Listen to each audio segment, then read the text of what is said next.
না। তবে যারা এই দ্বীনের মধ্যে আছে, জ্ঞান শিক্ষা করেছেন, এটা হচ্ছে দ্বীনের শিক্ষা। আর আল্লাহ বলছেন তলাবুল ইলমি ফারিদাতুন আলা কুল্লি মুসলিম, প্রত্যেক মুসলিম নর নারীকে এই জ্ঞান অর্জন করা ফরজ। কোন জ্ঞান? যে জ্ঞানটা শিখিয়েছেন আল্লাহ। আউযু বিল্লাহি মিনাশ শাইতানির রাজীম। বিসমিল্লাহির রহমানির রহিম। ইকরা বিসমি রাব্বিকাল্লাযী খলাক খলাকাল ইনসানা মিন আলাক। اقرأ وربك الأكرم الذي علم بالقلم علم الإنسان ما لم يعلم। রব্বুল আলামিন এই সূরা আলাক 1 থেকে নিয়ে 5 আয়াত পর্যন্ত অবতীর্ণ করেছেন। এটা কখন অবতীর্ণ করলেন, কখন হলো এই অবতীর্ণটা?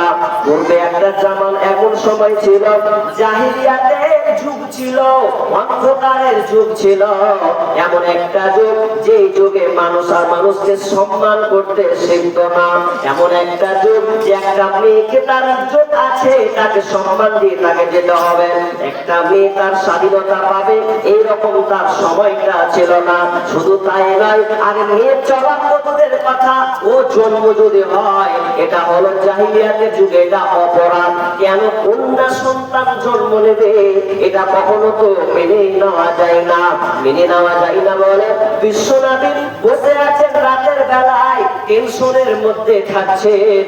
তিনি বলছেন কখন কখন মানুষ এই হেদায়েতের আলো পাবে, কখন মানুষ বুঝতে পারবে তার নিজের অবস্থা, বুঝবে বাবার অবস্থা, বুঝবে বোনের অবস্থা, এইরকমটা কখন আসবে? চিন্তায় চিন্তিত হয়ে আছেন, চিন্তায় চিন্তিত। এজন্য তিনি যখন কোরআন অবতীর্ণ হয়নি তার আগে তিনি একটা সংগঠন কায়েম করেছিলেন, যার নাম হলো হিলফুল ফজল। এই সংগঠনটা কেন করেছিলেন? যাতে করে মানুষকে সঠিক দিকে আনা যায়, লাইনের দিকে আনা যায়। তিনি সাকসেস হননি, 20 বছর পর্যন্ত চালিয়েছেন, কোনো ফায়দা হয়নি, কোনো লাভ হয়নি। মন ভালো নাই, বেচৈনি চলছে, রাত 12টা 1টার সময় ঘুম হচ্ছে না, কি করে কি করে? এমন সময় কানে আওয়াজ ভেসে আসলো। আওয়াজটা কি? একটা ছোট বাচ্চার আওয়াজ, বাচ্চার আওয়াজ কান্নার কানে ঢুকছে, যেন চাপিটার ঘুম নাই। মা খাদিজাকে বললেন, খাদিজা বাড়ির পাশের বাড়ির খবরটা নাও, কেন এত রাতে, রাত 12টা 1টার সময় শিশু বাচ্চার কান্না, নিশ্চয়ই কোনো কিছু হয়েছে নাকি? খবরটা নিয়ে দেখো। বাড়ির পাশে গেলেন, বাড়ির পাশে গিয়ে মা খাদিজা রাদিয়াল্লাহু তাআলা আনহা যখন তিনি খবরটা পেলেন, খবর নিয়ে তৎক্ষণাৎ বাড়ি ঢুকে গেলেন। বাড়ি গিয়ে ঢুকে বললেন, হে মুহাম্মদ, ও আমার স্বামী, আপনি যে আমাকে পাঠিয়েছিলেন, তো পাঠানোর সময় দৃশ্যটা এই আপনি শুনেছেন, এই কানে শুনেছেন। কি শুনেছেন? ওটা আপনি শিশুর বাচ্চার আওয়াজ শুনেছেন। শিশু বাচ্চাটা ছেলে নয়, মেয়ে পয়দা হয়েছে, নারী হয়েছে। তো নারী হয়েছে বলে ওই মেয়ের বাপ ওই আতর ঘরে কোলের বাচ্চাকে গলা টিপে তাকে মেরে দেওয়া হলো। ওই জন্য আপনি এই অন্ধকার রাতের সময় শিশু বাচ্চার আপনি আওয়াজ পেয়েছেন।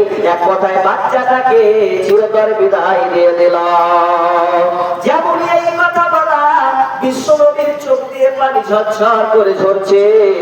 মানুষ কখন বুঝবে, কখন মানুষ এই দিশে মেয়াহারা থেকে কল্যাণের দিকে আসবে? টেনশন আর টেনশন। কি করলেন? মা খাদিজাকে বললেন, খাদিজা আমাকে আর ভালো লাগে না, তুমি আমাকে কিছু খাবার দাও, ওই খাবারটা নিয়ে আমি গাড়ি হিরাতে চলে যাই। গাড়ি হিরাতে গিয়ে আমি আল্লাহর ধ্যানে থাকবো, আমি ধ্যানে থাকবো, আল্লাহকে ডাকবো, আল্লাহর কাছে আমি চাইবো।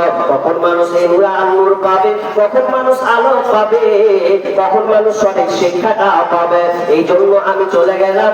সুতিনি যার ধ্যানের রত ছিলেন, একদিন নয়, 2 দিন নয়, 1 মাস নয়, 2 মাস নয়।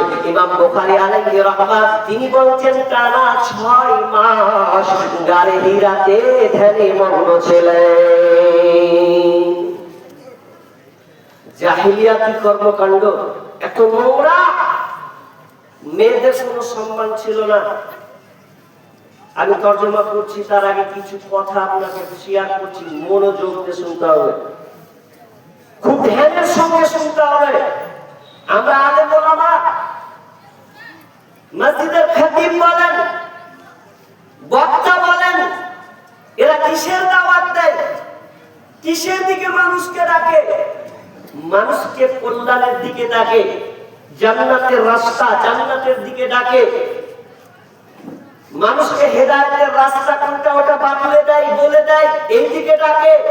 শান্তি কোনখানে আছে এই দিকে আহ্বান করে।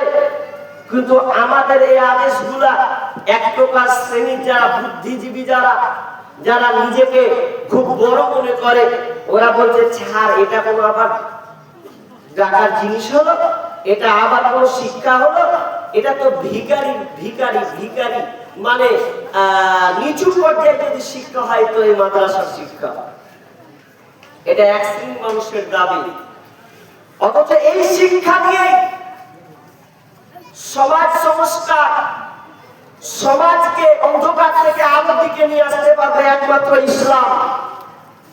আফসোস লাগে, আমরা যারা জেনারেল পড়ুয়া, অর্থাৎ যারা আমরা নিজেকে মাস্টার্স, ইঞ্জিনিয়ার, প্রফেসর ইত্যাদি দাবি করি, আমরা বলি না হয় থিওরি চলবে না। কোন থিওরি? পশ্চিমা থিওরি। যারা কিনা মানে ভোটের কথা বলে, যে ভোট দাও, ভোট দিয়ে সমাজ সংস্করণ করো, ভোট দিয়ে ইনসাফ হবে, তোমরা নারীদেরকে বিয়ে দিও না কতদিন পর্যন্ত, তো 18 বছর হলে তারপরে তার বিবাহটা দাও, তার আগে বিবাহ দিও না। যারা আমাদের নীতি নৈতিকতার কথা শেখায়, যার আদর্শে আমরা আদর্শিত হচ্ছি বর্তমানে, তাদের একটা সোশ্যাল মিডিয়াতে বহিঃপ্রকাশ হয়েছে। তাদের পর্দার আড়ালে কি যে নোংরা জিনিস লুকানো আছে সেটা বহিঃপ্রকাশ হয়েছে।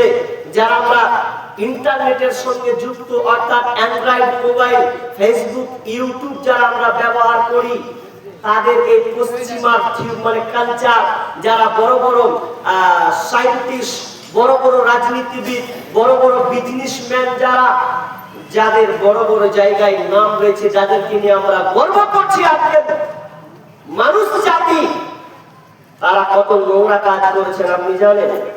কেন তারা বলেছে যে 18 আগে বিয়ে দেওয়া যাবে না? 18 আগে বিয়ে দিলে সমস্যা কোথায়? একটা ফাইল বের হয়েছে, ফাইল, জি জেফ্রি বলে একজন ব্যক্তি, অ্যাপস্টাইন ফাইল, এই ফাইলে 30 লক্ষের পৃষ্ঠার একটা ফাইল বের হয়েছে। ওই ফাইলে কার নাম আছে? ওই ফাইলে নাম আছে জর্জ বুশ, ওই ফাইলে নাম আছে ওই ফাইলে নাম আছে মার্ক জুকারবার্গ, ওই ফাইলে নাম আছে এই আমেরিকার একজন কুখ্যাত বেঈমান ডোনাল্ড ট্রাম্প, তার নাম পর্যন্ত আছে। এমনকি দুঃখ লাগে যে শেষের বেলায় আছে তো আছেই, তো আমাদের দেশের প্রধানমন্ত্রী, তার নামটাও আবার যুক্ত আছে। তার নাম দামোদর নরেন্দ্র মোদী, আমরা যাকে প্রধানমন্ত্রী হিসাবে জানি, তিনিও ওই অ্যাপস্টাইন লিস্টে যুক্ত আছেন। অ্যাপস্টাইন জিনিসটা কি, কতদিন থেকে এটা চলছে, কত বছর থেকে? সেটা এত নোংরা, যেটা আইল্যান্ড বলে একটা দ্বীপ আছে, যে দ্বীপটা এমন জায়গাতে আছে, আর এত নোংরা কাজ হয় ওখানে। 9 বছর থেকে নিয়ে 12-16 পর্যন্ত মহিলা মেয়েদেরকে, ছোট ছোট শিশু বাচ্চা, কন্যা সন্তানদেরকে, যারা বলে 18 আগে নয় পরে বিবাহ দিতে হবে, সেই কুলাঙ্গারেরা তারা কি করেছে, ছোট ছোট মেয়েদেরকে ধরে কিডন্যাপ করে নিয়ে এসেছে, আর অনুষ্ঠানের নাম দিয়েছেন গার্ল ক্যালেন্ডার। ওই এমন একটা নোংরা জায়গা, যেই জায়গাতে ওই নারীদেরকে, ছোট ছোট বাচ্চাদেরকে উলঙ্গ করে, তাদেরকে ধর্ষণ করার পর তাদেরকে হত্যা করার পরে তাদেরকে আবার খাবার বানিয়েছে, রোস্ট বানিয়ে তারা খেয়েছে। শুধু তাই নয়, ছোট ছোট বাচ্চা, এখনো 12, 13, 14, 15 বছরের মেয়েদেরকে তারা ধর্ষণ করে পেটে বাচ্চা দিয়ে, ওই পেটে বাচ্চা এসে যেটা ভ্রূণ পেট কেটে ভ্রূণ বের করে সব বানিয়ে তারা খেয়েছে। যাদেরকে আপনারা বলেন যে বিশাল শিক্ষার ব্যাপারে ওরা সবচেয়ে বড় পারদর্শী, কিন্তু ওরা সবচেয়ে বড় ধ্বংস করেছে। যে ইসলাম নারীর স্বাধীনতার কথা বলে, কিন্তু আমরা নাকি নারী স্বাধীনতার কথা বলি না। এটা আমরা নারী স্বাধীনতা নামে নারীদেরকে ধোঁকা দিচ্ছি। কিন্তু হয়তো এতদিন আমি আপনি হয়তো একটা প্রুফ বের করতে পারি নাই, কিন্তু এখন এপিস্টাইন ফাইল আপনি তদন্ত করুন, দেখুন কি অবস্থা হয়েছে, কাদের নীতি নৈতিকতা মেনে আমরা চলছি। অথচ ইসলাম একমাত্র পূর্ণাঙ্গ জীবন বিধান, যিনি সমস্ত কিছুর গাইডলাইন মুসলিমদেরকে মানে গোটা পৃথিবীর মানুষকে দিয়েছেন। কিন্তু আমরা কোরআন থেকে বিতাড়িত অনেক দূরে সরে গেছি।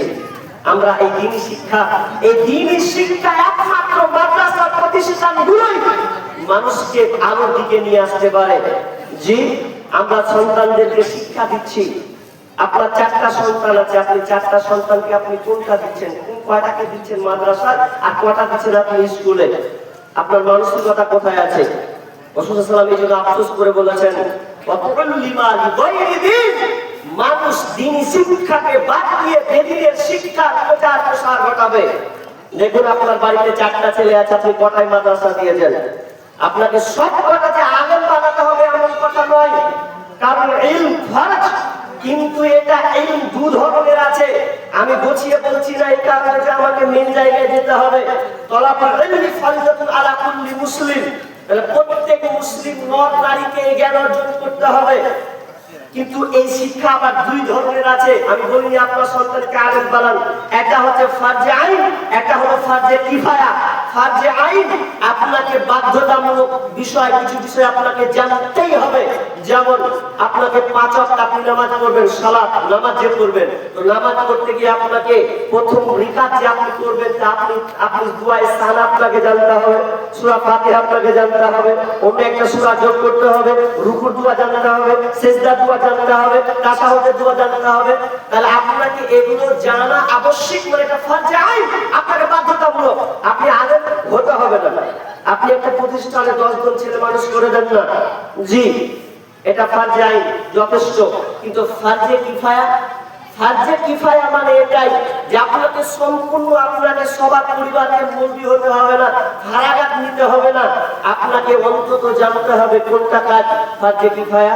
যেমন আপনার গ্রামে আপনার ধরুন আপনার চাচা কিংবা আপনার খালু মরল, এখন ওই খালু যদি মারা যায়, তাহলে আপনার বাড়ির সবাইকে কি জানতে হবে বা সবাইকে কি ওখানে উপস্থিত হতে হবে? জি না, আপনি বলবেন আপনি যান, আমরা কাজে ব্যস্ত, তো আপনি যান, আপনার বাপ গেলেই যথেষ্ট। এটা হচ্ছে ফরজে কিফায়া। এটা গোটা গ্রামের লোককে যেতে হবে না জানাজার শরীক হওয়ার জন্য, কয়েকজন গেলে, কিছু মানুষ গেলে আপনি ওই স্বভাবের অধিকারী হয়ে যাবেন। কিন্তু নামাজ এমনটা নয় যে জোহর করবো না, বাপ আব্বা তুমি আমার লেগে জোহরটা করে নাও, ফরজে আইন আপনাকে বাধ্যতামূলক শিখতে হবে। দ্বীনি শিক্ষার অনেক গুরুত্ব আছে, অনেক গুরুত্ব। জি, আল্লাহ বলছেন, মান খারাজা ফি তালাবিল ইলমি ফাহুয়া ফি সাবিলিল্লাহি হাত্তা ইয়ারজিআ। আল্লাহ বলছেন যে জ্ঞান অন্বেষণের জন্য বের হয়, দিন জ্ঞান অন্বেষণের জন্য বাড়ি থেকে বের হয়, যতক্ষণ পর্যন্ত বাড়ি না যায়, ততক্ষণ যে বাড়ি থেকে না ফিরে, ততক্ষণ পর্যন্ত সে কি করে? ওই কল্যাণের মধ্যেই থাকে। জি, সে দ্বীনের শিক্ষার মধ্যেই থাকে। সে এমন বলেছেন যে ওই শিক্ষার পেছনে তার পায়ের তলে পথ ফেরেশতারা পথ বিছিয়ে দেন। কোন শিক্ষা? তো দ্বীনিয়াতের শিক্ষা, মানে ইসলামী শিক্ষা।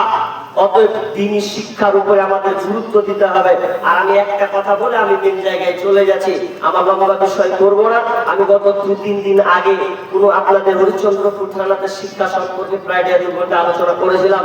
আমি শুধু আপনাকে কিছু ইঙ্গিত দিলাম কি, যে এই দ্বীনি শিক্ষার কত গুরুত্ব আছে, আপনি অবাক হয়ে যাবেন। শুধু একটা কথা ঘটনা বলি, আমি মেন জায়গায় চলে যাই। আব্দুল্লাহ বিন মুবারক তিনি একজন আলেম হয়েছেন ঠিকই, কিন্তু একটা বাগানে তিনি দায়িত্ব আছেন, নিয়োজিত আছেন। তো বাগানে তিনি দায়িত্বরত আছেন, কাজ করছেন। তার কাজ হচ্ছে কি, একটা বাগানকে দেখাশোনা করা, বাগানটা দেখভাল করবে। এখন বাগানটা যে দেখভাল করবে, তাই একদিন বাগানের মালিক বলছেন, ভাই তুমি শোনো, আমার বাড়িতে মেহমান এসছে, তো এই মেহমানদারি করবো আমি, তো তোমাকে আমি বলছি যে তুমি ওই বাগান থেকে কিছু আঙ্গুর, কিছু খেজুর পেরে নিয়ে আসো, সুস্বাদু ভালো ভালো খাবার নিয়ে আসো, এখানে হাজির করো। তখন আব্দুল্লাহ বিন মুবারক কথা মতো চলে গেছেন বাগানে। বাগানে গিয়ে গাছে দেখেছে বড় বড় লটকে আছে, ঝুলে আছে, বড় বড় টাইপের আছে, দেখতে ভালো লেগেছে। সঙ্গে করে কিছু ঝুড়ি আপনার কিছু ক্যাচ পেরে নিয়ে আসলো, কিছু আঙ্গুর নিয়ে আসলো, কিছু খেজুর নিয়ে আসলো, নিয়ে এসে মালিকের কাছে হাজির করলেন। মালিক তখন বলছেন, আপনার খিদমত আপনি করেন, মেহমানদারি করেন। তখন মালিক, বাগানের মালিক দেখলো যে এই ফলটা কেমন আছে, তো আগে আমাকে খেতে হবে। প্রথমে একটা খাবার খেলো, খাওয়ার পর তিনি যখনই মুখ দিয়েছে, তো খেজুরটা একেবারে ভালো নয়, মিষ্টি নয়, সুস্বাদু যেন নয়। আঙ্গুরটা মুখ দিয়েছে, তো আঙ্গুরে মুখ দেওয়ার সঙ্গে সঙ্গে মুখ পেস্টে উঠেছে, খাটটা খাওয়াই যায় না। তখন আব্দুল্লাহ বিন মুবারককে বলছেন, তুমি কেমন মানুষ, তোমাকে বললাম ভালো ভালো সুস্বাদু ফলগুলো তুমি পেরে নিয়ে আসবে, তুমি এমন ফল কেন পেরে নিয়ে আসলে, যাও তুমি ভালোগুলোকে নিয়ে আসো। আবার যখন আনা হলো, আবার সামনে পেশ করা হলো, আবার ট্রাই করে দেখা হলো, তো কোনটা প্যান্ট সেটে, কোনটা কটা আপনার কিনা, কোনটা যেন টক টক খাট্টা হয়ে আছে, কোনটা খাবার যেন ভালো নয়, কোনটাই ভালো নাই। এবার সে কি করলো, ধমক দিয়ে বললো, তুমি কি এটা কাজ, তুমি এতদিন থেকে আমার বাগানে কাজ করছো, বাগান দেখাশোনা করছো, অথচ এখন পর্যন্ত তুমি ভালো ফল নিয়ে আসতে পারলে না, এটা কারণ কি? তখন আব্দুল্লাহ বিন মুবারক বলছেন, মালিক আপনি আমাকে খাবার আনতে বলেছেন, ফল আনতে বলেছেন, আমি এনে দিয়েছি, কিন্তু আপনার বাগানে যতদিন পর্যন্ত আমি কাজ করেছি, জীবনে কোনোদিন দায়িত্বরত অবস্থায় আপনার বাগানের ফলকে আমি মুখে দিই না। কোনটা মিষ্টি আমি জানি না, কোনটা টক এটা আমার ধারণা নেই, কারণ আমি কোনোদিন আপনার ফলকে খাইনি। আর আপনি আমাকে কোনোদিন বলেননি, আব্দুল্লাহ তুমি ওই গাছের ফলটা তুমি খাও, আপনি আমাকে ফল খেতে বলেননি, আমি কোনোদিন খাইনি। আর কোনটা গাছের ফল কেমন এটাও আমার জানা নাই, অতএব আপনি আমাকে ক্ষমা করবেন। যখন এই লোকটা মালিক বাহারে, এতদিন থেকে তুমি আছো, জীবনে কোনোদিন ফল খাওয়ানি, এটা কোন শিক্ষা, এটা কে তোমাকে শিক্ষা দিল? এর নাম হলো মাদ্রাসার শিক্ষা। তুমি মাদ্রাসায় পড়েছ, মাদ্রাসায় তোমাকে কোরআনের শিক্ষা দেওয়া হয়েছে, হাদিসের দাস দেওয়া হয়েছে, এ শিখে মাদ্রাসায় শিক্ষাটার মানে ওকে বলা হয়েছে খবরদার কারো অন্যায় ভাবে কোনো কিছু খাবে না, খবরদার কাউকে না বলে কাউ কোনোদিন কারো জিনিস খাবে না, কাউকে ঠকাবে না। তাহলে ইসলাম মানে মাদ্রাসায় পড়ে, মাদ্রাসার শিক্ষা এমন একটা শিক্ষা, একজন তালেবে ইলমকে, একজন আপনি স্টুডেন্টকে দিনের ভাবে কিভাবে নিয়ে যেতে হয়, এই প্রকৃত শিক্ষা যদি আছে, তো প্রতিষ্ঠান মাদ্রাসার মধ্যে আছে।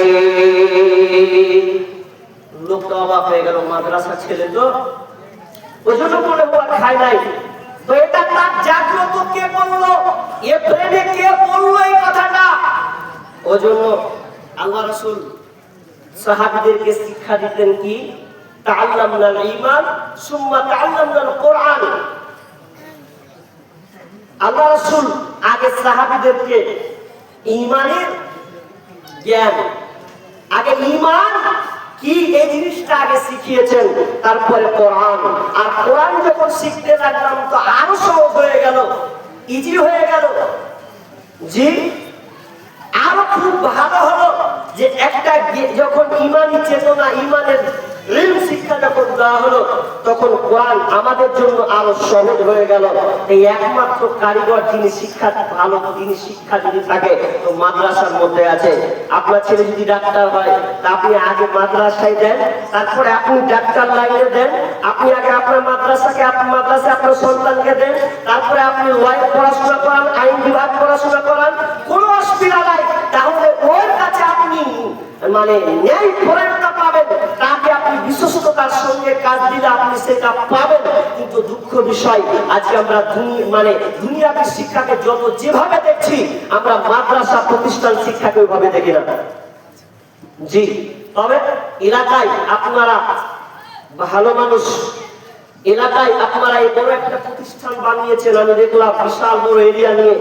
জি, দুবার আসলাম না, আপনাদের আগ্রহ আছে, প্রতিষ্ঠানের প্রতি আপনাদের ভালোবাসা আছে, দরদ আছে বলেই আজকে আপনার প্রতিষ্ঠানকে আপনারা এত বড় করে গড়ে তুলেছেন।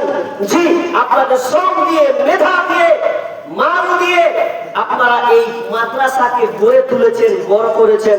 কত জায়গা গেলাম, কত রাজ্য, কত জেলা গেলাম, মাদ্রাসা ছোট তো ছোট হয়ে পড়ে আছে, কোনো তার ভ্যালু হচ্ছে নাই। কিন্তু আপনাদের এটা ব্যতিক্রম একটা প্রতিষ্ঠান, যার কারণে প্রতি বছর আপনারা মাথার তাজ, এ মাথায় পাগড়ি পরানো হচ্ছে, আপনারা দেখতে পাচ্ছেন।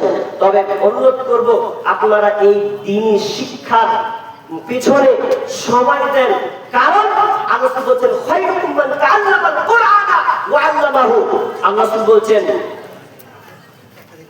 মানে ওই লোকটা সর্বোত্তম যে লোকটা নিজে কোরআন শিখে আর অপরকে কোরআন শিক্ষা দেয়, ওই লোকটা সর্বোত্তম, সবচাইতে ভালো ব্যক্তি যেই ব্যক্তিটা নিজে কোরআন শিক্ষা আর অপরকে কোরআন শিক্ষা দেয়। তাই এটাই তার ভালো কি হতে পারে। জি, অতএব আমরা এই দ্বীনি শিক্ষার প্রতি আমাদের ঝুঁকি দিতে হবে, দ্বীনি শিক্ষার পিছনে আমাদেরকে খরচ করতে হবে। যেখানে ইমানি চেতনা কারিগর তৈরি করা হয়। আমি আর বেশি লম্বা করছি না, যেহেতু অনেক ব্যাকলাইন দিয়ে আমি কেটে কুটে আপনাদের কিছু কথা বুঝালাম। আজকের আলোচনা যেটা একটু করতে হবে সেটা হচ্ছে, তারপর আমি আপনাদের যে মাকসাদ বা আমরা যে উদ্দেশ্যে আজকের আয়োজনটা করেছি অবশ্যই আপনারা অবগত আছেন। শেষ পর্যন্ত থাকবেন, হারাঘাট পর্যন্ত আপনার মানে মাথায় পাগড়ি যে দেওয়া হবে, শেষ পর্যন্ত আপনারা থাকবেন। কতজন হলো সচক্ষে আপনারা এই রেজাল্ট, এর বাগান থেকে ফুলগুলো আপনারা দেখতে পাবেন। সিয়াম, রোজা আমাদেরকে রাখতে হবে। তো এই রোজা যে রাখবো, তো রোজা রেখে আমাদের কি লাভ, আমি বিস্তারিত বলবো না, শর্টকাট কিছু কথা বলছি। আমি রোজা ব্যাপারে আলোচনা করবো না, যেহেতু সময় খুব সংকীর্ণ। তবে আয়াতটা পড়ছি, আয়াতটা কেন, জি কেন আমরা রোজা রাখবো, আল্লাহ কেন আমাদেরকে দিলেন। আল্লাহ বলছেন বিসমিল্লাহির রহমানির রহিম, ইয়া আইয়ুহাল্লাযীনা আমানু কুতিবা আলাইকুমুস সিয়াম কামা কুতিবা আলাল্লাযীনা মিন ক্বাবলিকুম লাআল্লাকুম তাত্তাকুন। রব্বুল আলামিন বলছেন, ইয়া আইয়ুহাল্লাযীনা আমানু, হে ঈমানদারেরা, যারা তোমরা ঈমান এনেছো, কুতিবা আলাইকুমুস সিয়াম, তোমাদের উপরে রোজাকে ফরজ করে দেওয়া হয়েছে, তোমাদের উপরে সিয়ামকে ফরজ করে দেওয়া হয়েছে। কামা কুতিবা আলাল্লাযীনা মিন ক্বাবলিকুম, বরং কি এমন কি তোমাদের পূর্ববর্তী যারা ছিল তাদের উপরে রোজাকে ফরজ করা হয়েছিল। কেন ফরজ করা হয়েছে? লাআল্লাকুম তাত্তাকুন, যাতে করে তোমরা মুত্তাকি হতে পারো, আল্লাহ ভীরু হতে পারো। এই জন্য আমি আল্লাহ রোজার পেটের নামে যে ইবাদতটা আছে এটা আমি তোমাদের জন্য বানিয়েছি। এটা কেন বানিয়েছি?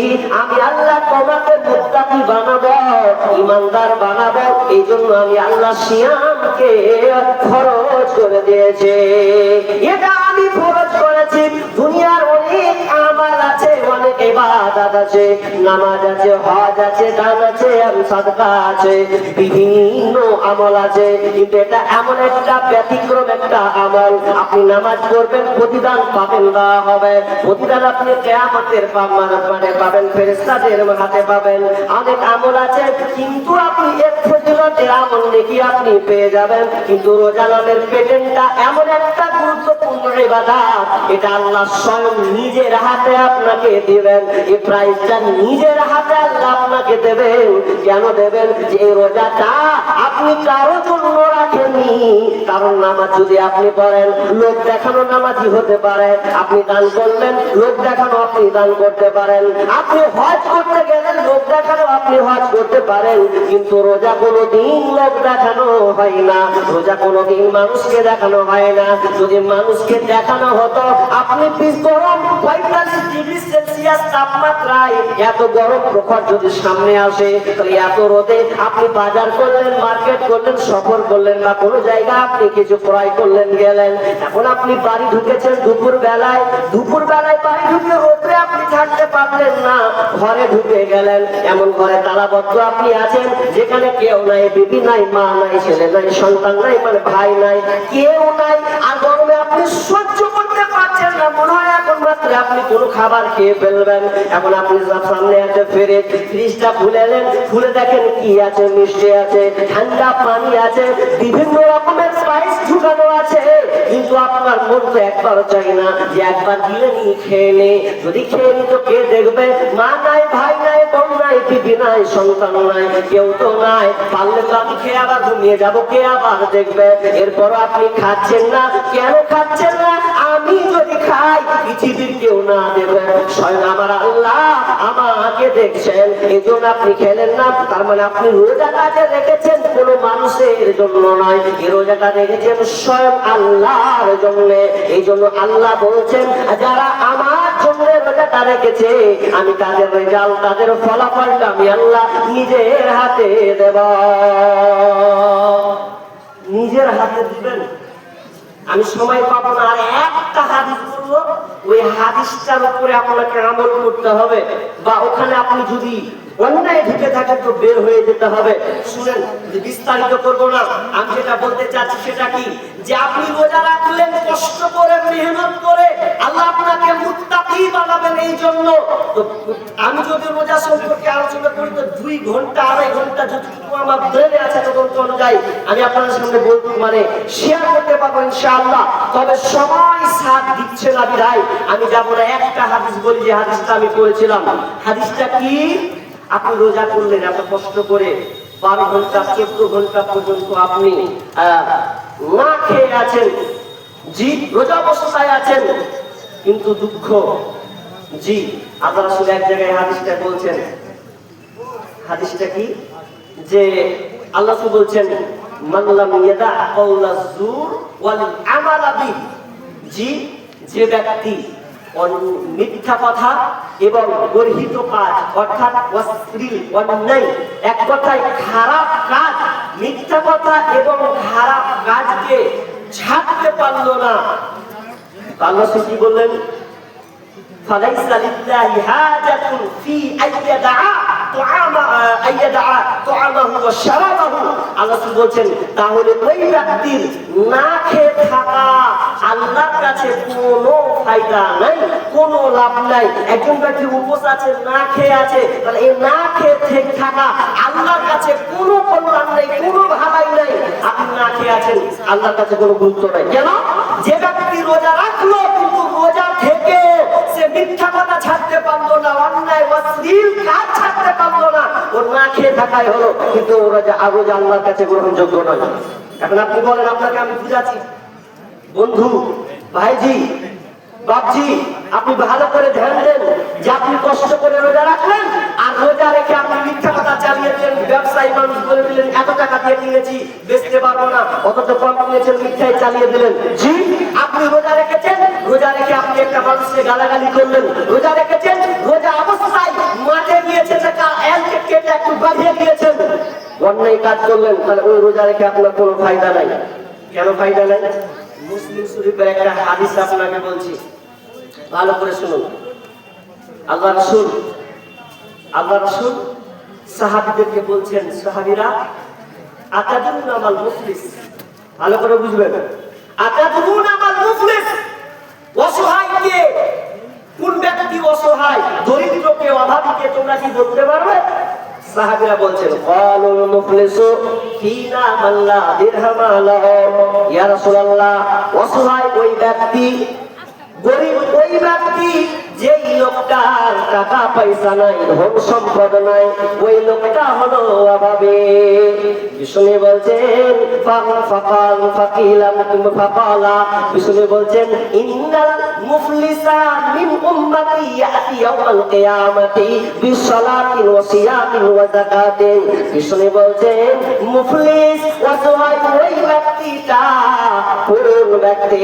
যেই ব্যক্তিটা কিয়ামতের ময়দানে যখন উঠবে, নামাজ নিয়ে উঠবে, রোজা নিয়ে উঠবে, যাকাত নিয়ে যখন ওই ব্যক্তিটা উঠবে রে, তো উঠার সময় এমন ভাবে সে উঠবে, কাউকে গালি দিয়েছে, কাউকে অপবাদ দিয়েছে, কাউকে মেরেছে, কাউকে হত্যা করে দিয়েছে, কারো গীবাত করেছে, এই লোকটা যখন উঠবে, এই গুনাহগুলো নিয়ে যখন উঠবে, নামাজ রোজা যাকাত নিয়ে উঠবে, আর এমন হালাতে উঠবে পাপকে নিয়ে তারপর যখন উঠবে, তো উঠার সময় আল্লাহ তাআলা ফেরেশতাদেরকে বলবেন, ওরে আমার ফেরেশতা, এদেরকে দেখো কি অবস্থায় উঠেছে।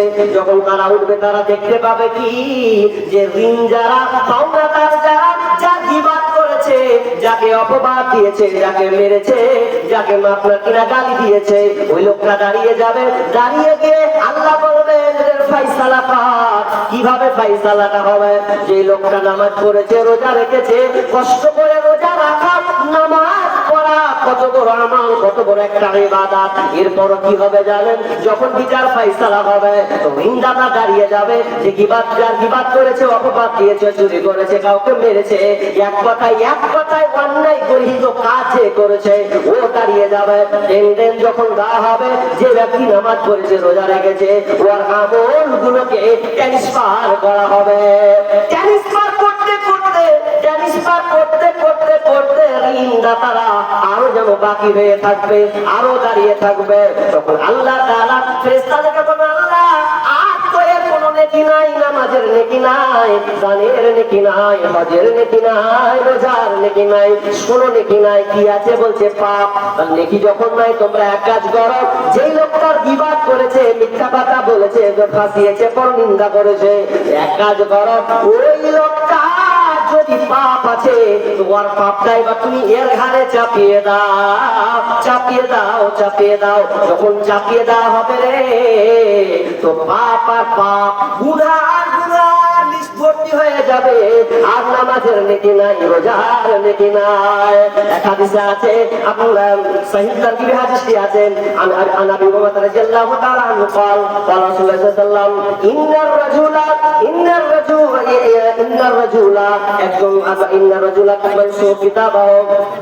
হাদিসটি হলো এরকম।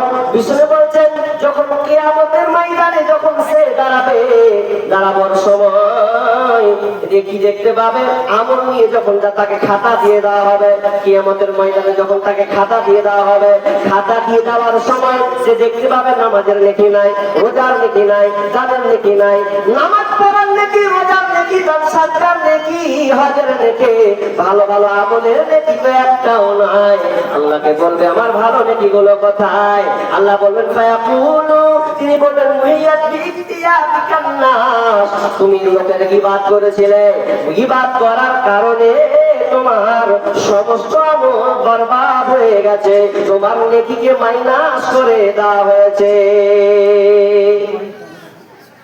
জি, তাহলে আপনি কেন, তাহলে আপনার নামাজ ঠিকছে না, রোজা ঠিকছে না, কেন রোজা ঠিকছে না?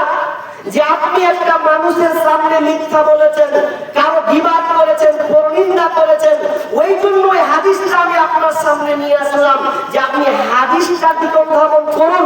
কষ্ট করে রোজা রাখবেন 12 ঘন্টা 14 ঘন্টা ধরে, আর আপনি লোকের গীবাত করবেন, পরচর্চা করবেন, আপনি কাউকে অন্যায় ভাবে মারবেন, মিথ্যা কথা বলবেন, তো আল্লাহ তাআলা বলছেন ওর রোজা রেখে কোনো লাভ নাই, কোনো ফায়দা নাই, না খেয়ে থাকাই হবে। হাজি, এত কষ্ট করে সাহারিতে উঠবো, খাবো, ইফতার করবো, এত খরচা করবো, আর রোজা কবুল হবে না? জি না, জি, ও জীবনে কবুল হবে না, ওটা আল্লাহকে বুঝিয়ে দিতে হবে। জি, আল্লাহর কাছে যদি তুমি করে থাকো পাপ, ইচ্ছে করলে আল্লাহ তাআলা করবে তোমায় মাফ। আল্লাহর কাছে যদি তুমি করে থাকো পাপ, ইচ্ছে করলে আল্লাহ তাআলা করবে তোমায় মাফ। বান্দার হক নষ্ট করলে হবে না ক্ষমা, পরের দিন আমল নামা কইরো না জমা, তোমরা পরের দিন আমল নামা কইরো না জমা। লক্ষ টাকা দান করিলে হবে যে সওয়াব, হাল ঠেলিয়া জমি খাইলে তার চেয়ে বড় পাপ। লক্ষ টাকা দান করিলে পাবে যে সওয়াব, পরের জমি মেরে খাইলে তার চেয়ে বড় পাপ। যতই বড় নামাজ রোজা মাথায় লইয়া ঋণের বোঝা, যতই বড় নামাজ রোজা মাথায় লইয়া ঋণের বোঝা, রোজ হাসরে যাইবা সোজা, রিহাই পাইবা না। পরের দিন আমল নামা কইরো না জমা, তোমরা পরের দিন আমল নামা কইরো না জমা। সামনে পিছের লোকের নিন্দা করিলে বদনাম, আল্লাহ বলেন সামনে পিছে লোকের নিন্দা করিলে বদনাম, আল্লাহ বলেন তাদের জন্য কঠিন জাহান্নাম। পরের সুনাম করলে ক্ষুণ্ণ নষ্ট হবে নিজের পূর্ণ, পরের সুনাম করলে ক্ষুণ্ণ নষ্ট হবে নিজের পূর্ণ, নিজের ঘরে চলে আসবে, নিজের ঘরে চলে আসবে পরেরই গুনাহ, পরের দিন আমলনামা কইরো না জমা, তোমরা পরের দিন আমলনামা কইরো না জমা। আল্লাহর কাছে যদি তুমি করে থাকো পাপ, ইচ্ছে করবে আল্লাহ তাআলা করবে তোমায় মাফ। বান্দার হক নষ্ট করলে, বান্দার হক নষ্ট করলে হবে না ক্ষমা, পরের দিন আমলনামা কইরো না জমা, তোমরা পরের দিন আমলনামা কইরো না জমা। রোজা আসছে, রোজা করুন, ধরতে হবে। এটা ইমানদার তাকওয়া আল্লাহর পরিচয়ের একটা পরিচয়। রোজা আপনাকে রাখতেই হবে যেহেতু আপনি মুসলিম। তবে একটা জিনিস মাথায় রাখবেন, আমি যে রোজা রাখবো আমাকে অন্যায় আগে আমাকে প্রতিহত করতে হবে, অন্যায় থেকে আমাকে বাঁচতে হবে। কারো বিবাদ করা যাবে না, কারো পরনিন্দা করা যাবে না, কারো সামনে কারো মিথ্যা কথা বলা, কারো সামনে মিথ্যা বলে কাউকে ঠকানো, এটা আমার দ্বারা সম্ভব নয়। এটা আপনি করতেই পারেন না। কেন? আপনি রোজাদার। রোজাদার বলে কি আপনি এক মাস চুপ থাকবেন? জি না। যদি এক মাস চুপ থেকে আবার স্টার্ট করেন তাহলে কিন্তু আপনি আর নেকিটা পাচ্ছেন না, নেকিটা পাচ্ছেন না। কেন নেকি পাবেন না? আপনি মাহরুম হয়ে যাবেন। আল্লাহ রাসূল বলেছেন, মান সামা রমাযানা ঈমানান ওয়া ইহতিসাবান গুফিরা লাহু মা তাকাদ্দামা মিন যামবিহি। আল্লাহ কি বললেন? মান সামা রমাযানা, যে ব্যক্তি রমজান মাসের রোজাকে ঈমান এবং ইহতিসাব বাবানা ইখলাস অর্থাৎ নিয়ত, ঈমান এবং নিয়তকে সঙ্গে করে যে ব্যক্তি রোজা রাখবে তার পূর্ববর্তী গুনাহ আল্লাহ তাআলা ক্ষমা করে দেবেন। শর্ত কথা বলেছেন ভাই, শর্ত কথা বলেছেন। দুটা শর্ত। আপনি যে নামাজ পড়লেন এশার নামাজ, আচ্ছা এশার নামাজ পড়তে গিয়ে আগে উযু করেছেন না করেননি? করেননি তো উযুটা হচ্ছে শর্ত। উযু করবেন তারপরে আপনি নামাজ পড়তে পারবেন। উযু নাই তো আপনার নামাজ নেই। শর্ত বেঁধে দেওয়া হয়েছে, উযু লাগবে তো শর্ত। রোজা রাখবেন তো রোজার আগে দুইটা জিনিস শর্ত আল্লাহ রাসূল করেছেন। কি? এক, আগে ঈমান ঠিক করো, নিয়তকে ঠিক করো। তুমি কোন নিয়তে রোজা রাখছো? তোমার ঈমান ঠিক আছে কিনা? কোন ঈমান? তোমার ঈমান লিক লাগা ঈমান। জি, আসলে ঈমান ঠিক না হলে আপনার রোজা রেখে কোনো লাভ। গতবার হয়তো উদাহরণটা দিয়েছি এখানে। কি উদাহরণ দিয়েছিলাম? এই যে আমি কথা বলছি, আমার শুরুর পরই কথা বলা, নড়াচড়া করা কেন পাচ্ছি? আমার ভেতরে আত্মা আছে, তাই না? আত্মা আছে বলে তো আমি পাচ্ছি না। আত্মা আছে বলে আমার নড়াচড়া, আমার কথা বলা। যদি আমার আত্মা এখনই বেরিয়ে চলে যায়, রূহ যদি কাজ হয়ে যায়, চলে যায়, তাহলে আমি কি আর নড়াচড়া করতে পারবো? সম্ভব নয়। এক কথায় আমি লাশ। লাশ। একটা ছেলে কাঁদছে, আব্বাজি আব্বাজি আব্বাজি কাঁদছে। কি হয়েছে? বলছে আব্বা নাই, মরে গেছে। আমি বললাম তোর আব্বা নেই? শুয়ে আছে। তোর আব্বা তো শুয়ে আছে। বলছে ওটা লাশ, ওটা বডি শুয়ে আছে, কিন্তু আসল রূহটা নাই, চলে গেছে। ঠিক অনুরূপ আপনার ঈমান যদি না থাকে আপনার রোজা রেখে কোনো লাভ নাই, কোনো ফায়দা নাই। রূহ ছাড়া যেমন বডি চলে না, ঠিক ঈমান ছাড়া কোনো রোজাও থাকে না। অতএব ঈমানকে আপনাকে আগে ঠিক করতে হবে যে আমার ঈমান ঠিক আছে কিনা। ঈমান কেমন ঠিক আছে এখন দেখেন, ভাবেন। ঈমান নিয়ে আপনি আলেমের কাছে যান যে ঈমান কাকে বলে। জি, ঈমান নিয়ে একটু পর্যালোচনা করি। আমরা অনেক আলেম আমাকে ফুটবা জিজ্ঞেস করে এই সেই, আপনি কোনোদিন বলেছেন না আমার ঈমান আছে? আমার ঈমান কি এখনো আছে? এত দেখেন না। জি, ঈমান নিয়ে আবার আলেম আমাকে আপনি প্রশ্ন করুন। ভাই আমি আপনাদের বলছি যে এর সামনে যে রোজা আসছে, এই রোজাকে আমাদের স্বাগতম জানাতে হবে। রমজান মাসে আল্লাহ রাসূল এত মেহনত করতেন, এত ইবাদত করতেন। আল্লাহ বলছেন ইয়াস্তাহিদু ফি রমাদানা মা লা ইয়াস্তাহিদু ফি গায়রি। রমজান মাসে এতটা মেহনত, এতটা ইবাদত করতেন রমজান মাসে যে অন্য কোন মাসে এতটা ইবাদত করতেন না। এত লেগে পড়ে থাকতেন এই রমজানের জন্য। জি, কারণ রমজান বছরে একবার আসে, দ্বিতীয়বার বছরে আর নয়। অতএব রমজানকে যদি আমাদের পেতে হয়, রমজানকে যদি আমাদের কাজে লাগাতে হয়, তাহলে আমাদেরকে ঈমান এবং নিয়ত আগে থেকে আমাদেরকে ঠিক করে নিতে হবে, দিয়ে আমাদেরকে রোজা রাখতে হবে, নচেত কখনোই সম্ভব নয়। আর এবং বেশি বেশি করে কোরআন তেলাওয়াত করতে হবে। আমরা কোরআন পড়তে জানি না, অনেকেই আছি হতভাগা মুসলমান, কোরআন পড়তে পারি না। আফসোসের চাইতে আর কোনো আফসোস আছে কিনা আমার জানা নাই। আপনি মুসলিম, এই কোরআন খানকে কিভাবে আনা হলো? আল্লাহ তাআলা কোরআন দিলেন 30 পারা। আমি তরজমা মনে হয় এক জায়গায় ভুলে গেছি পড়তে, সূরা আলাকের। যাই হোক, ভুলে গেছি, তো শেষ পর্যায়ে চলে গেছি। আমি আপনাদেরকে যেটা বলছি, কোরআন আপনাকে শিখতে হবে, কোরআন আপনাকে জানতেই হবে। যদি কোরআন না শিখেন তাহলে আপনার কোনো ইবাদত শুদ্ধ হবে না, ভালো হবে না। আপনি বাংলা পড়ে কতক্ষণ থাকবেন, কতক্ষণ আপনি টিকবেন? জি, অতএব কোরআন শিখুন, কোরআন প্রত্যেকেই জানতে হবে। আপনি ভাবুন তো, 30 পারা কোরআন আল্লাহ তাআলা আমাদেরকে দিলেন, আর এটা আবার শাহরু রমাদানাল্লাযী উনজিলা ফীহিল কোরআন।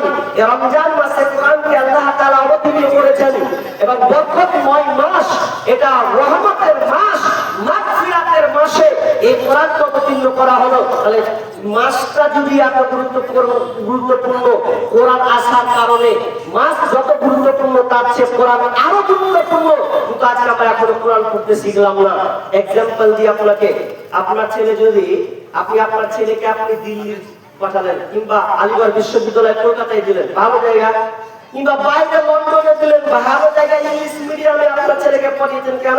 আপনার ছেলেকে আপনি ভালো লয়ার বানাবেন, তো এই জন্য আপনার ছেলেকে আপনি ইংলিশ মিডিয়ামে পড়ালেন। আচ্ছা বলুন, আপনার ছেলে যদি রাইটার, লিটার বা চিঠি লিখে যদি বাড়িতে পাঠিয়ে দেয়, তো পিয়ন যদি এসে বললেন আপনার চিঠি কার গো? আপনার বেটা কাঁদবে, আপনার বেটার চিঠি কি আছে? খুলে যদি দেখছে চাষি মানুষ তো অত কিছু বুঝি না, ইংলিশে লিটার চিঠি পাঠিয়েছে, কি বুঝবো? কারণ বেটার চিঠি তার মানে চাকরি ভেঙে যাবো না, বেটার চিঠি পাঠিয়েছে তার মানে কিছু একটা আছে। এবার আপনি কোথায় দৌড় মারলেন? ইংলিশ টিচার না, যে ইংলিশের দক্ষতা, তার চলে গেলেন স্যার আপনি তো ইংলিশ টিচার, তো আমার ছেলে ইংরেজিতে লিটার পাঠিয়েছে, তো কি লিখাটা একটু পড়ে না, মন মানে থামছে না, আমি থাকতে পারছি না, আমার ছেলে কি লিখেছে আজকে দেখেন না। তখন বলছে ঠিক আছে দেখছি। এবার ইংলিশ টিচার যখন ইংলিশের লিটার দেখে যখন পড়ছেন, তো পড়তে পড়তে বলছেন সালাম দিয়েছেন, কেমন আছেন, বাড়ির সব এই দিয়েছেন, তো অমুক দিনে স্কুলটা ছুটি হয়ে যাবে, সামনে রোজা, তো ছুটি হবে, আবার চালু হবে, এবং মান্থলিক মাসের বেতন বাকি আছে, তো এটা টাকা চেয়েছে। ও আমার ছেলে এটা চেয়েছে, বেশি কিছু দামি কথা লেখা আছে নাকি? মাসের টাকা আর কেমন আছি না আছি, ছুটি কখন হবে, 3টা কথা লেখা আছে। এই 3টা কথা লেখা আছে, কে পাঠিয়েছে? তো আপনার বেটা, আপনার মানে চাঁদমণি সোনা চাঁদ পাঠিয়েছে, আমার একটাই বেটা। এখন আপনি জানলেন এই জন্য পাঠিয়েছে, তখন আপনি কি করলেন? জানতে চাইলেন। অথচ হতভাগা মুসলিম, কোরআন 30 পারা, কোরআনটাকে পাঠিয়েছে বলেন তো? আল্লাহ কোরআন পাঠিয়েছেন আমাদের কল্যাণের জন্য, হুদাল লিন্নাস, মানুষকে হেদায়েতের রাস্তা দেখাবে, এই জন্য কোরআন পাঠালো। অথচ আমরা একবারও বলছি না যে 30 পারা এত মোটা কোরআন কেন পাঠালো, একবার জানি না, একবার চেষ্টা করি না, তাহলে তো কিছু পাবো। আপনার বেটার বেলা চিঠি আসলে আপনার জান জুড়িয়ে গেছে, ওরে আমার ধর কি লিখেছিস রে, আর আল্লাহ যে কি পাঠালো একবার মনে আপনার বলে না, আমার বয়স 50-60, আমি কবরে চলে যাব, তো কোরআনে কি আছে একবার আমরা জানার চেষ্টা করলাম না। কোরআন তো দূরের কথা, জি পড়ি না, জানার চেষ্টাও করি না, জানলে তো আপনি পড়বেন কি মধু লুকানো আছে। আফসোস, সামনে রমজান মাস আসছে, জি আপনি দুনিয়াতে লাফালাফি দৌড়াদৌড়ি কুদাকুদি করছেন, অথচ ইকরাউল কোরআন, কোরআন পাঠ করো, কারণ কোরআন ইকরাউল কোরআন, তোমরা কোরআন পাঠ করো, তোমরা কোরআন পড়ো। কেন?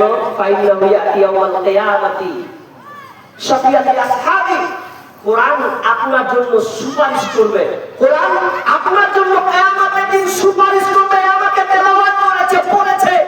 ছোট একটা কথা বলি, আমি একটা গল্প পড়ছিলাম, গল্পটা এত দামি গল্প, তো দাদু আর পোতাকে বলছে, পোতা বলছে দাদু কত দেখ এত খালি বিল্ডিং পড়ে গেছে, আর মানে ও বুঝে না, কিছু বুঝে না, তোমার পড়ে লাভ কি হলো? কাকে বলছে? দাদুকে বলছে। পোতা বলছে তোমার কোরআন পড়ে কি করবে তুমি? ঘোড়াটা তুমি কিছুই তো বুঝতে পারো না। তো বয়স্ক মানুষ দাদুকে তো এখন পোতাকে তো বুঝাতে হবে যে আমি কোরআন পড়ছি, তো আমি অত কিছু না বুঝি, তো কোরআনটা তো পড়তে পারি। তখন ওই পোতাকে বলছে যে এক কাজ কর দাদু, ঠিকই আছে তোর কথা মানলাম, তো আমার একটা কাজ করে দে। কি কাজ? তুই পুকুর যা, পুকুর যা। পুকুর কেন যাবো? পুকুর যা, পুকুরে গিয়ে এই যে তোকে ঝুড়ি দিলাম, এই ঝুড়িটা নিয়ে যা, এই ঝুড়িটা নিয়ে তুই আমার লেগে পানি দিয়ে আয়। পোতা দেখছে যে সব দিক তো ফুটা, সব দিক ফুটা, আমাকে পানি নিয়ে আসতে বলছে। জানা রে, ঠিক আছে দাদি যখন বলেছে পানি নিয়ে আসি গে, ভালো করে শুনবেন। এবার ওই তখন ওই ফুটা ঝুড়িকে নিয়ে পুকুরে ঢুকেছে, তো বারবার উঠে গেছে, ডুবেছে, উঠে গেছে, ডুবেছে, না হলে 20 বার করে খালি ডুবালছে। ডুবেছে তো পানি আর ধারণ করতে পারে না, ধারণ কি করে করবো? তল ফুটা পানি কি করে নিয়ে আসবো? তখন শেষমেশ যখন বিরক্ত হয়ে গেছে, 20-25 বার 30 বার হয়ে গেল, ধর তো দাদু কথা কিছু কইতে দিয়ে, দাদু এটা কথা কয়ে ফুটা করে দিয়েছেন, পানি নিয়ে আসেন, এটা আমাকে বোকা বেরিয়েছে। তো বলছে দাদু ওটা বোকা পাইনি, তোমাকে আনতে বলেছিলাম, পানি আনতে পারলে না কেন? তো তলা ফুটা আছে বলে তুমি আনতে পারলে না।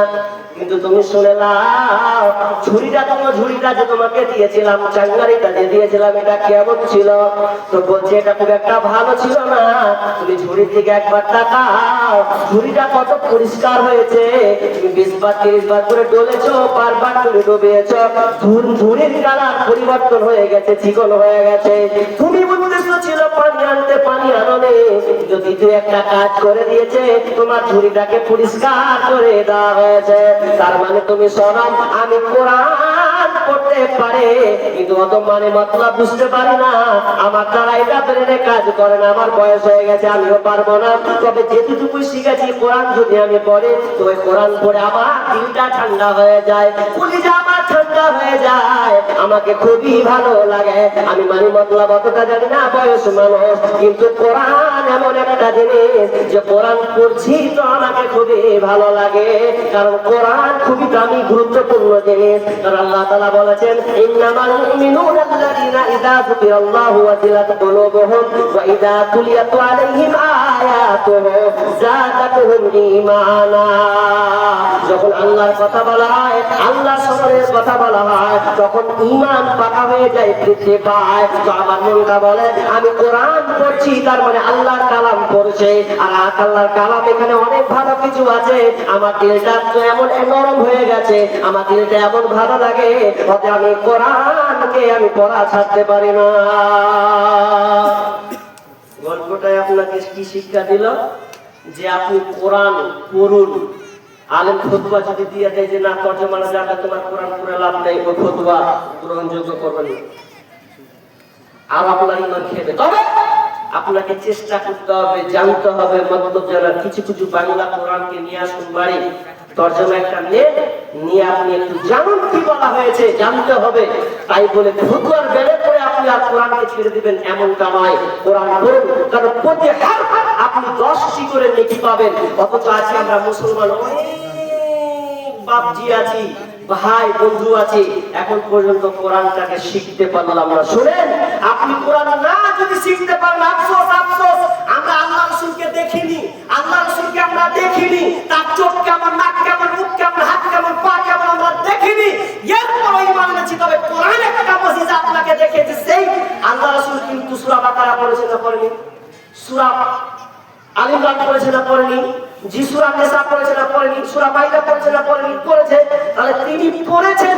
আপনি যখন কোরআন পড়বেন, তো আল্লাহ রাসূল তো ওই ঠোঁট আর দাঁত আর ওই মুখ তো করিয়েছেন কি বিসমিল্লাহির রহমানির রহিম, আলিফ লাম মিম, যালিকাল কিতাবু লা রাইবা ফি হুদাল লিল মুত্তাকিন।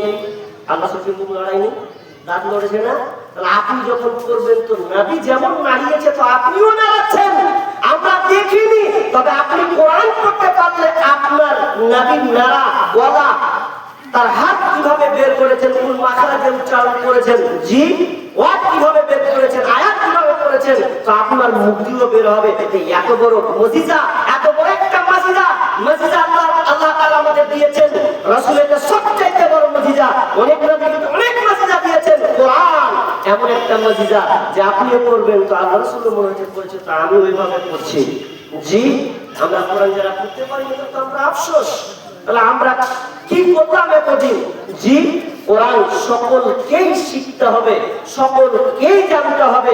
অতএব আল্লাহ তাআলার কাছে দোয়া করব, যারা আমরা এখনো অনেকে কোরআন পড়তে জানি না, একটু দিলে সাহস নেন না, সাহস নেন।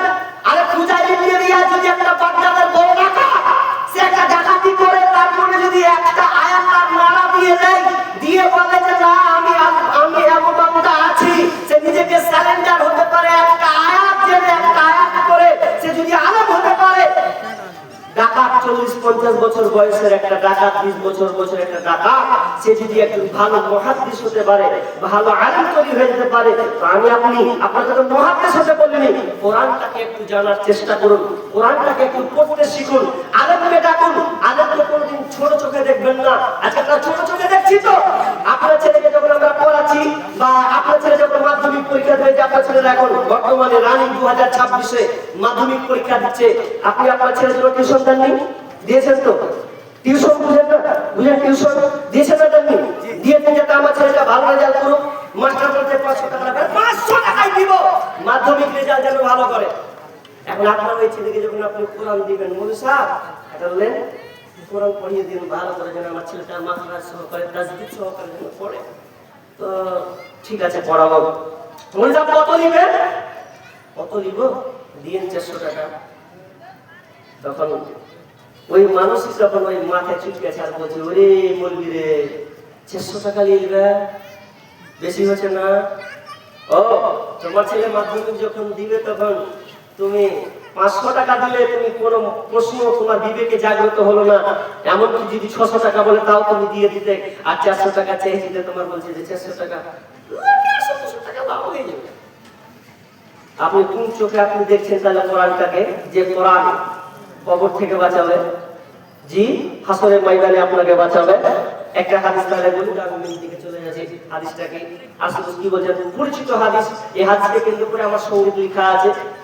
সব পরিচিত মানে কি, যারা যখন গানের কথা বলে তখন এই হাদিসটা পেশ করা হয়। কি আবু রাদিয়াল্লাহু তাআলা আনহু তিনি বর্ণনা করছেন, ইদা মাতাল ইনসানু ইনকাতা আনহু আমালুহু ইল্লা মিন সালাসা।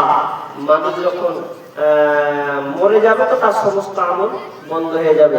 হ্যাঁ, সমস্ত আমল বন্ধ হবে, কিন্তু 3টা আমল কোনোদিন বন্ধ হবে না। আপনি মরে হাড় পচে গেছেন, তবু ওই আমল কোনোদিন বন্ধ হবে না। জি ইদা মাতাল ইনসান ইনকাতা আনহু আমালুহু ইল্লা মিন সালাসা ইল্লা মিন সাদকাতিন জারিয়া। এক নম্বর হচ্ছে সাদকায়ে জারিয়া। আপনি মাদ্রাসায় দিয়েছেন, মসজিদে দিয়েছেন, বিভিন্ন আল্লাহর খাত জায়গাতে আপনি ব্যয় করে দিয়েছেন, দান দিয়েছেন আপনি, কিন্তু আপনি মরে গেছেন, ও আমল বন্ধ হয়নি। জি বিবির প্রেম ভালোবাসা নিভিয়ে যাবে, ছেলের ভালোবাসা নিভিয়ে যাবে, বন্ধুর ভালোবাসা নিভিয়ে যাবে, শেষ হয়ে যাবে, আপনার আশায় থাকবে না। কিন্তু সাদকায়ে জারিয়া যদি আপনি করে যান, নেকিটা যদি আপনি করে যান, যতটুকু হোক না কেন, এটা আপনি আবাদান কিয়ামত পর্যন্ত পাবেন। আর 2 নম্বর কি? 2 নম্বর হচ্ছে এবং যে জ্ঞানটা আপনি নিজে শিখে অন্যকে শিখিয়ে দিয়েছেন। আপনি কাউকে বলেছেন, ভাই নামাজটা পড়নারে বিরক্ত করছেন, পড়নারে আপনার থেকে নামাজ শিখলো, দোয়া শিখলো আপনার কাছ থেকে, আপনি মরে গেছেন, তো ওই দোয়াটাও করতে থাকবে, নামাজ পড়বে, তো আপনি মরে গেছেন, কিন্তু আপনার কারণে ওই যে শিখে নিয়েছে এবং ওই কাজে সে অবহিত আছে, মানে টানাচ্ছে, কাজের মতো আছে, তাহলে আপনি ওই নেকিটা করতে থাকবেন। 3 নম্বর আওয়ালাদুস সালিহিন ইয়াদউলাহু। 3 নম্বর হচ্ছে নেক সন্তান। নেক সন্তান, যে সন্তানকে আপনি নেক সালেহ বানিয়ে গেছেন, ভালো ইমানদার ওয়ালা আল্লাহ ভীরু ছেলে সন্তান বানিয়ে গেছেন, নেক সন্তান, যে সন্তান কোরআন পড়তে পারে, যে সন্তান নামাজ পড়তে পারে, আর নামাজে বসে দোয়া করবে তাসাহুদে, রব্বির হামহুমা কামা রাব্বায়ানি সগীরা। কে পারবে এটা? কে বলবে? যে সন্তানকে আপনি নামাজি বানিয়ে গেছেন, মরে গেছেন আপনি আবাদান, তাহলে ওই সন্তান আপনার জন্য দোয়া করবে যে আমার আব্বা মা আমাকে এইরকম বানিয়ে গেছে। আর আপনি আপনার ছেলেকে যদি আপনি ওই রকম সন্তান বানান, একজন বাংলাদেশের একজন বড় ডাক্তার আমেরিকান চাকরি পেয়েছে, বাপ যখন মারা গেছে, তো বাপ মারা গেছে খবর পেয়েছে, আব্বাকে খুব ভালোবাসি, আব্বার লাশ যখন কবরে নিয়ে যাচ্ছে, যখন জানাজা হবে জানাজা হওয়ার সময় ইমাম যখন নামাজ পড়ালেন, তো নামাজ পড়ার পর ওই ডাক্তারটা সামনে দাঁড়িয়ে আছে, তো দাঁড়িয়ে তিনি হাউ করে কাঁদছে, খুব কাঁদছে। তখন ইমামটা বলছে যে স্যার আপনি কাঁদছেন কেন? কিছুদিন আগে তো আমার আব্বাও মারা গেল, সকল মানুষকে তো মরতে হবে, দুনিয়া ছেড়ে যেতে হবে, কানুন কানিয়ে না, দোয়া করুন মাগফিরাতের কামনা করুন। তখন ওই ডাক্তারটা মুখ খুলছে, কি মুখ খুলছে, বলছে আরে মাওলানা, আরে মুফতি সাহেব, আমি ওই জন্য কামনা করছি না, আমার চোখের পানি কখন ঝরঝর করে ঝরলো যে আমি আপনার সামনে নামাজে যখন দাঁড়ালাম, তৎক্ষণাৎ মনে পড়লো যে আব্বা আমাকে মেহনত করে স্কুল দিয়ে, কলেজে দিয়ে, ভালো মেডিকেলে পড়িয়ে আমাকে এমবিবিএস ভালো একটা ডাক্তার বানিয়েছে, যে আব্বা আমাকে ছোটবেলাতে সুন্দর করে কাপড় পরিয়ে, মানে পোশাক কিভাবে পরতে হয় পরিয়ে দিয়েছে, কিন্তু আমার বাপ যে মারা গেল, আমার বাপের যে আমি কাপড়টা দিব, কিভাবে পড়াবো, এটা আমি করতে পারলাম না, আমার দ্বারা আমার হাতে হলো না। আমার আব্বা আমাকে কত গোসল করিয়েছে ছোটবেলায়, আমার বাপের গোসলটা যে আমি দিব, এই গোসলটাও আমার দেওয়ার কোনো জ্ঞান নেই যে আমি কেমন করে দিই। শুধু তাই নয়, আপনি নামাজ পড়ালেন, আপনি তো কিন্তু আমার বাপের জানাজাটা আমি পড়াতে পারলাম না, তো আমার মতো নিমহারাম হতভাগা আর পৃথিবী থেকে আছে, এই জন্য আমার চোখ দিয়ে ঝরঝর করে পানি ঝরছে, আমি কিছুই করতে পারলাম না, আমার পরের আওতায় আমাকে নিয়ে আসতে হলো। জি আফসোস, কিন্তু আপনি ওই বাপের সন্তান, যেই ছেলের হাতে আপনি জানাজা পেয়েছেন, আমি আবারও বলছি আপনাকে, জানাজা আপনার ছেলে পড়ায় বলে মাওলানা হতে হবে এমন কথা নয়। জি অনেক ছেলে আছে শিখে ফেলেছে, তা আপনি আপনার সন্তানকে কোরআন শিক্ষা দেন, জি নেক্সট সন্তান বানান, তাহলে আপনি মরে গেলে একটা আশা হবে, কিছু না পারি কবরে যাব, অন্তত আমার সন্তান আমার জন্য এই দুয়াটা, কোরআনের দুয়াটা তো পড়বে, তাহলে তো আমার জি কবর থেকে নিরাপত্তা পাওয়া যাবে, কবর আযাব থেকে রেহাই পাওয়া যাবে। আর যদি আপনি নেক্সট সন্তান না বানাতে পারেন, তাহলে আপনার দুনিয়াতে টাকা গড়া আর আপনার বিল্ডিং গড়া আর কোটিপতি হওয়া দিয়ে মৃত্যুবরণ করা আপনার কোনো লাভ আসবে না, কোনো কাজে আসবে না, সব ব্যর্থ হয়ে যাবে। বিধায় সন্তানকে আগে কোরআনটা দেন, কোরআনটা শিখুক। আর ইমামকে যদি 1000 টাকা লাগে পয়সা দেন না, 6 মাস হবে আপনার সন্তানটা পরিপূর্ণভাবে বিশুদ্ধভাবে কোরআন তেলাওয়াত করবে। জি যাত্রা 2-4 হাজার টাকা দুনিয়াবি শিক্ষার পেছনে আপনি 50,000 লাখ টাকা পর্যন্ত খরচা করছেন, 5 লাখ পর্যন্ত খরচা করছেন, কোনো দ্বিধাবোধ নেই। কোরআনটা শিখলে তো আপনার ফায়দা হবে। জি অতএব আমি আপনাদেরকে বলবো, 3টি জিনিস মানুষ মরে গেলেও এই 3টা জিনিস আপনার সঙ্গে লিঙ্ক থাকবে, যুক্ত থাকবে, এ আমার কোনোদিন বন্ধ হবে না।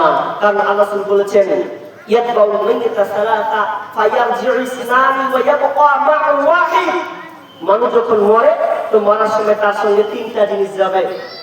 3টা জিনিস কি কি? ইয়াতবাউহু আহলুহু ওয়া মালুহু, জি আহল মাল ওয়া আমালুহু, এবং আমল যাবে।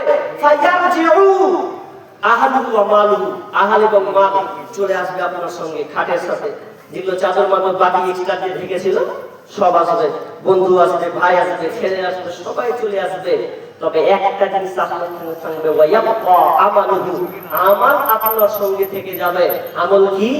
আপনি 1 লাখ টাকার মালিক, দান করেছেন, তো দান করলেন, ওটাই আপনার সঙ্গে থেকে যাবে, ওটা আপনার চিরতরে বন্ধু হবে। বাকি আর অন্য দুনিয়াতে যেগুলো আপনি করেছেন মানুষের সাথে, এগুলো কিছু হবে না। নামাজ, রোজা, হজ, যাকাত, দান, সাদকা, ভালো ভালো আমল আপনার সঙ্গে থেকে যাবে। জি কিন্তু আমরা কার পিছনে ছুটছি? জি প্রতিষ্ঠান বানিয়েছেন, আমি দেখে খুশি হলাম, আমার মনে হয় গতবার এসে এরকম আমি দেখিনি, কিছুটা জায়গাটা কি এখানে ছিল? জায়গাটা এখানে ছিল না, মানে আমি ঠুকেই বলছি এখানে ছিল না, অন্যদিকে মনে হয়েছিল। তো যাই হোক, আপনাদের অবদান আপনারা অন্তত, আরে হয়তো আমরা অনেকে আছি, হয়তো আমি মৌলানা হতে পারিনি, আমার ছেলে মৌলানা হতে পারেনি, কিন্তু আমার বুকের একটা তামান্না আছে যে আমি প্রতিষ্ঠানের সঙ্গে থাকবো। আমার সন্তান না হোক, আমার আত্মীয় কেউ এসে শিখবে।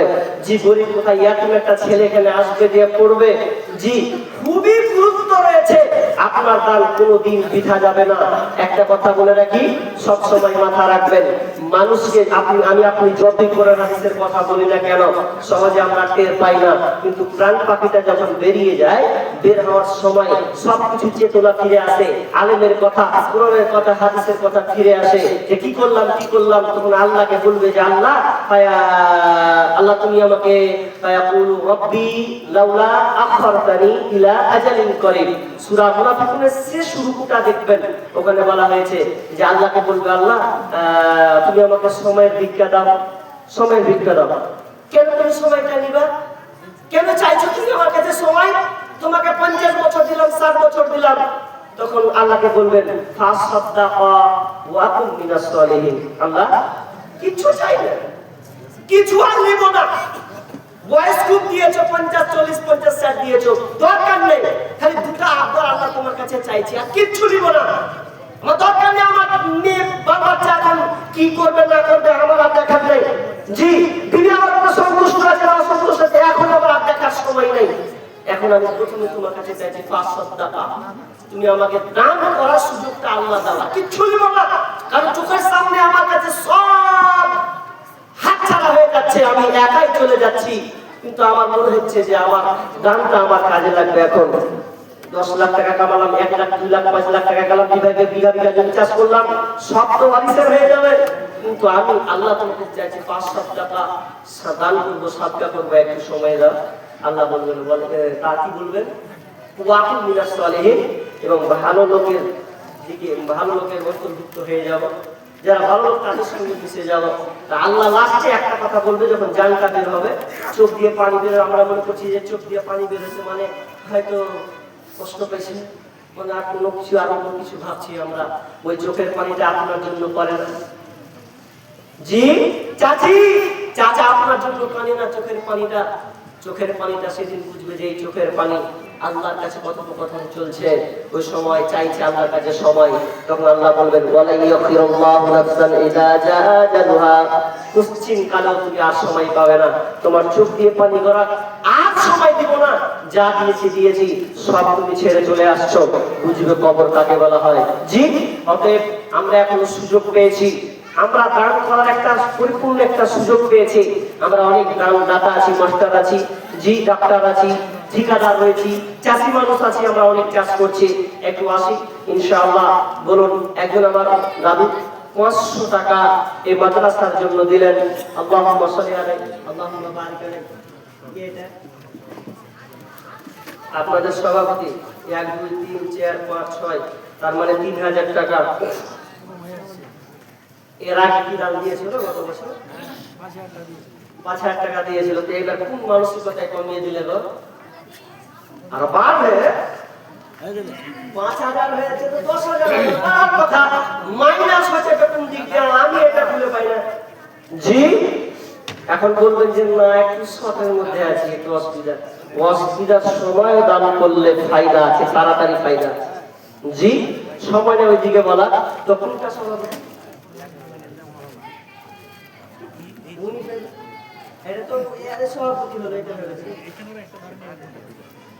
আচ্ছা শেখ, আপনি ফোনে ধরে নিয়ে আসেন। কত চালাকি! 3000 আল্লাহু আকবার। না, শেখে খুব ভালোই লাগে। অনেক জায়গায় তিনি সভাপতি থেকেছেন, অনেক বুঝি বলেছেন এটা এভাবে ওটা এভাবে। হ্যাঁ, তো যাই হোক, পরামর্শ আলহামদুলিল্লাহ। তো 3000 দিচ্ছেন, তো 3000 হলো গতবার 5, তার 2000 টাকা গতবার থাকতো 5000 টাকা,